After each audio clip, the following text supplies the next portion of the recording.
Hard to believe we're hitting that rebel base tomorrow. Makes you think. Maybe the Death Star wasn't the right way to keep order.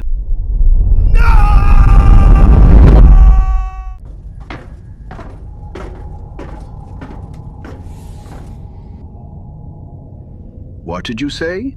Just saying. Planet killers. Civilian casualties. Maybe the Empire crossed a line. You don't know a damn thing about lines. Hey, relax, I'm just talking. She was there. My fiancée, reactor maintenance. Smartest person I ever met. She used to tease me, said I only joined the Corps so I wouldn't have to compete with her. You're worrying again. I can see it. It's just a job. I'll be home in a week. I just want you safe, that's all. Then stop making me laugh. You're going to get me in trouble. What's that noise? What's going on? I was talking to her when it happened.